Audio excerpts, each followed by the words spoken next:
और अब खबरों की तफसील। कर्नाटक की काबीना में आज तोसी की गई। पिछले 5 माह येडियूरप्पा के वज़ीर आला बनने के बाद रियासती काबीना की ये पहली तोसी रही।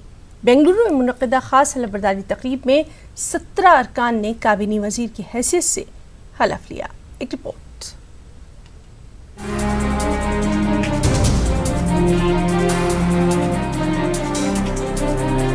बेंगलुरु के राजभवन में बीजेपी हुकूमत के नए वज़रा की हलफबरदारी तकरीब मुनक्किद हुई।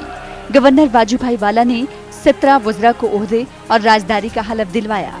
तमाम नए वज़रा ने काबीना वजीर की हैसियत से हलफ लिया। कैबिनेट में शामिल नए वज़रा के नाम कुछ यूं हैं: Govind Karjol, Ashwath Narayan, R Ashok, Suresh Kumar, V Somanna, Jagadish Shettar, Sriramulu, Madhuswamy, CC Patil, Basavaraj Bommai, CT Ravi, प्रभु चौहान और शशिकला।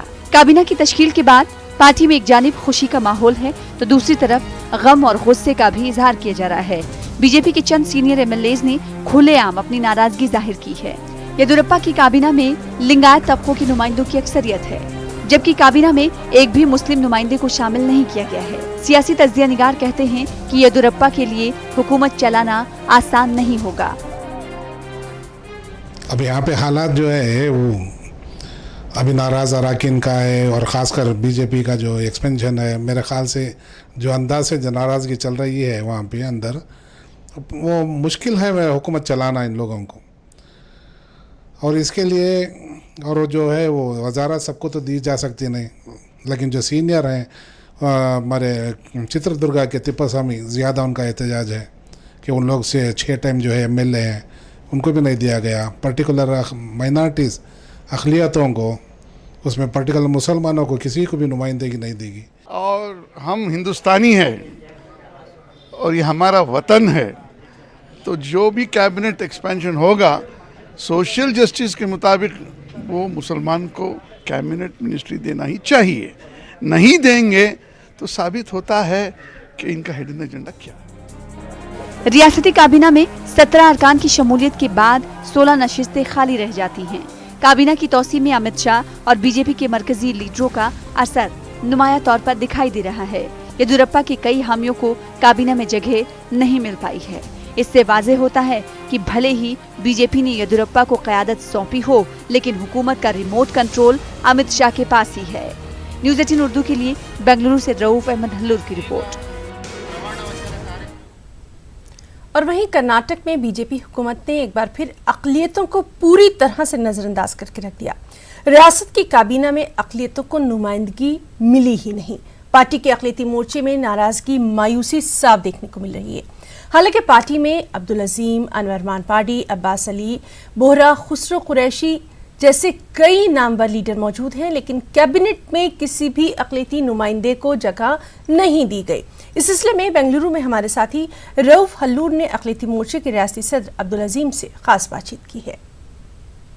रियासत कर्नाटक में येडियूरप्पा की काबीना में तोसी हुई है। 17 अफराद को इस काबीना में शामिल किया गया है, लेकिन अक़लियतों को, मुसलमानों को नज़रअंदाज किया गया है। इस मसले पर बात करने के लिए हमारे साथ मौजूद हैं बीजेपी अक़लियती मोर्चे के रियासती सदर अब्दुल अजीम। अब्दुल अजीम साहब, आप सबको तवक्कुत थी कि अक़लियती नुमाइंदा कैबिनेट में होगा, क्योंकि येडियूरप्पा जी के ऊपर पूरी उम्मीद है। उन्होंने एश्योरेंस दिए थे कि इस बार अक़लियतों का रिप्रेजेंटेशन ज़रूर होगा, 100% होगा। अक़लियतों को जब इक़्तिदार देने की बात आती है, इक़्तिदार की बात आती है, तो अक़लियतों को नज़रअंदाज किया जाता है।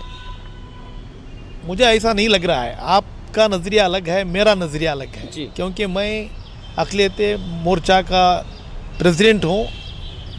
मैं जो देख रहा हूँ ऐसा नहीं नज़र आ रहा। कुछ पॉलिटिकल प्रॉब्लम्स की वजह से, क्योंकि हमारे पास जो है 34 मेंबर्स की कैबिनेट बनना था, उसमें ऑलरेडी आज 17 बने हैं, येडियूरप्पा मिलाकर 18 हुए हैं।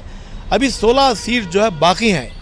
तो मुझे लगता है कि जो है चंद ही दिनों में और एक एक्सपेंशन होगा, उसमें ज़रूर हमको कैबिनेट में शामिल किया जाएगा और हम ज़रूर कामयाब होंगे। और वहीं हैदराबाद कर्नाटक की नुमाइंदा तंजीमों ने येडियूरप्पा काबीना को ही मुस्तरद कर दिया। हैदराबाद कर्नाटक की तंजीमों का कहना यही है कि नई काबीना में येडियूरप्पा ने हैदराबाद कर्नाटक के साथ सौतेला सलूक किया।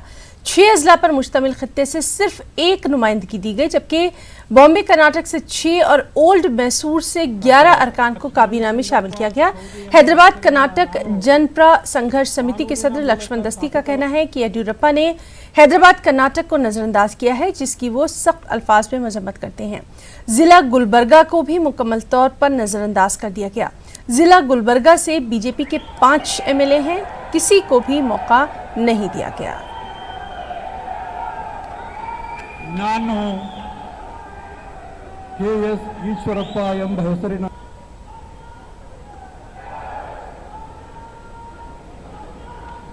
11 ओल्ड मैसूर, 6 बॉम्बे कर्नाटक, सिर्फ एक हैदराबाद कर्नाटक। ये क्या इंसाफ है? क्या बोलो, ये क्या इंसाफ है? ये इतना नाइंसाफी हम सोचे भी नहीं थे। येडियुरप्पा के ऊपर हम भरोसा करे थे, ऐसा नाइंसाफी सौतेली माँ का सलूक जो है ना हमारे ऊपर जो येडियुरप्पा साहब करे, इसका हम हैदराबाद कर्नाटक जनपद संघर्ष समिति की तरफ से, इलाका हैदराबाद कर्नाटक के आम लोगों की तरफ से हम इसको पहले खंडन करते हैं। इस बार जो है ना माइनॉरिटी के लिए मिनिस्ट्री का जो है ना कोई भी प्रबंध नहीं किया गया है। हम उनसे अपील करते हैं कि वो माइनॉरिटी के खासकर तवज्जो देते हुए एक माइनॉरिटी का जो है ना मिनिस्टर जो है, जो मुस्लिम कैंडिडेट हो सकता है, उनको मिनिस्ट्री जल्द से जल्द जो है ना उनको अपॉइंट किया जाए। वहीं कर्नाटक हुकूमत ने IMA घोटाले की जांच CBI के हवाले कर दी है। हलाल सरमायाकारी के नाम पर हजारों लोगों को धोखा देने वाली IMA कंपनी की जांच फिलवक्त SIT के जरिए जारी है, लेकिन रियासती हुकूमत ने अब इस पूरे मामले को मरकजी तहकीकाती इदारे CBI के हवाले कर दिया है। इस सिलसिले में रियासती हुकूमत ने आज हाई कोर्ट को भी जानकारी फराहम की। वाज़ेह है कि IMA घोटाला मामले में कई अहम सियासतदान और ऑफिसर्स के नाम सामने आए हैं। इस घोटाले की तहकीकात में हुई पेशरफ्त रिपोर्ट SIT ने आज हाईकोर्ट में पेश की। बंद लिफाफे में SIT ने ये रिपोर्ट पेश की। अदालत ने SIT से कहा कि CBI की जांच शुरू होने तक वो अपनी तहकीकात जारी रखे। अदालत ने यह भी कहा कि वो इस मामले पर गहरी नज़र रखे हुए है। कर्नाटक के रायचूर के अशोक डिपो इलाके के अवाम और मुख्तलिफ समाजी तंजीमों के नुमाइंदों ने इलाके में वाक़ बड़े जानवरों के ज़बीहा खाने को शहर के बाहर मुंतकिल करने का मुतालबा किया। मकामी और कंदोसामी मंदिर की इंतज़ामी कमेटी के अरकान ने दीगर लोगों के साथ रायचूर शहर के डिप्टी कमिश्नर ऑफिस के सामने एहतजाज किया। मंदिर इंतज़ामी कमेटी के सदर चिरंजीवी रेड्डी ने इस मौके पर कहा कि अशोक नगर डिपो इलाके में 2 मंदिर हैं, लेकिन मंदिरों के करीब वाक़ ज़बीहा खाने से दर्शन के लिए आने वाले भक्तों को काफ़ी परेशानियों का सामना होता है। इस मौके पर एहतजाजियों ने ज़बीहा खाना हटाने का मुतालबा किया। वाज़ेह है कि अशोक डिपो में वाक़ ज़बीहा खाना गुज़िश्ता कई बरसों से जारी है और इस ज़बीहा खाने से कई लोगों का रोज़गार भी जुड़ा हुआ है।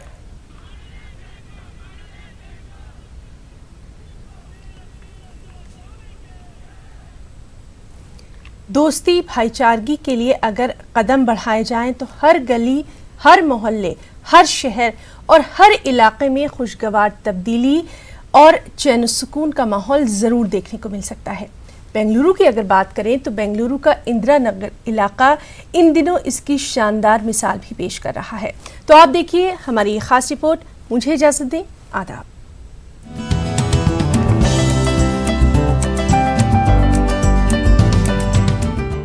बेंगलुरु के इंदिरा नगर में हिंदू मुस्लिम इत्तेहाद की खूबसूरत मिसाल देखने को मिल रही है। इस इलाके में एक मस्जिद और 3 मंदिर मौजूद हैं। मस्जिद-ए-उम्मुल हसनैन की कमेटी हर वक्त इस बात को यकीनी बनाती है कि इलाके में अमन इत्तेहाद, भाईचारगी का माहौल कायम रहे। मस्जिद कमेटी की जानिब से हर साल मस्जिद के ही अहाते में ईद मिलन प्रोग्राम मुनक्किद होता है। इस प्रोग्राम में इलाके के हिंदू, सिख, ईसाई सभी को मदऊ किया जाता है। तकरीब में मौजूद सभी लोग बेंगलुरु की मशहूर बिरयानी और मिठाई से खूब लुत्फ अंदोज होते हैं। मजहबी रहनुमाओं की जानिब से प्याम इंसानियत पर खुसूसी तकरीरें होती हैं। मस्जिद कमेटी के जिम्मेदार कहते हैं कि पिछले 20 बरसों से अमन इत्तेहाद की ये कोशिश जारी है और इलाके में न कशीदगी है, न तनाव और न ही कभी फिरके वाराना फसाद ही बर्पा हुआ। इस मस्जिद में जो कम्युनल हार्मनी प्रोग्राम होता है हम तकरीबन 20 साल से कर रहे हैं। ईद के बाद करते हैं, यानी रमज़ान की ईद के बाद या बकरीद की ईद के बाद जैसा सहूलत होती है वैसा करते हैं।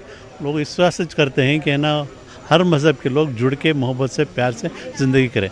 हमारे मस्जिद के तरफ 3 देवला हैं, एक भी आज तक है ना कोई है ना फसाद नहीं हुआ, और सब मिल देखो आप देखो सब मिलकर प्यार से मोहब्बत से है ना आते हैं जाते हैं, कोई तरह का हमारे में नफ़रत नहीं है, आराम से इत्मीनान से सब है ना ज़िंदगी कर रहे हैं। ये बहुत बड़ा अल्लाह का एहसान है।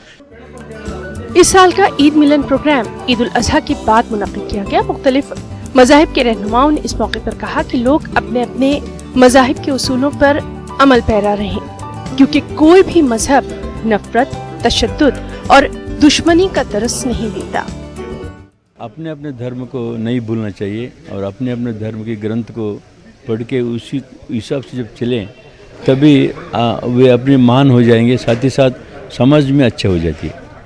All religion is telling the same message. Say love each other. See, there is a main, when take Quran or Bible or Ramayana, Mahabharata, see whatever you take, no, because they are giving the good message to us. कि जब मुसीबत आती है तो हम सब इकट्ठे हो जाते हैं, हम भूल जाते हैं कि हम सिख हैं, ईसाई हैं, हिंदू हैं, मुसलमान हैं। तो क्या ऊपर वाले की मार ज़रूरी है हमें सिखाने के लिए कि हम सब एक हैं, हम मानव हैं, हम ह्यूमंस हैं पहले। कि ये हर धर्म वाले इसे कार्यक्रम करें। जैसे मैं जैन मंदिर से ये कार्यक्रम करना चाहता हूँ, गुरुद्वारा में होना चाहिए, मस्जिद में होना चाहिए।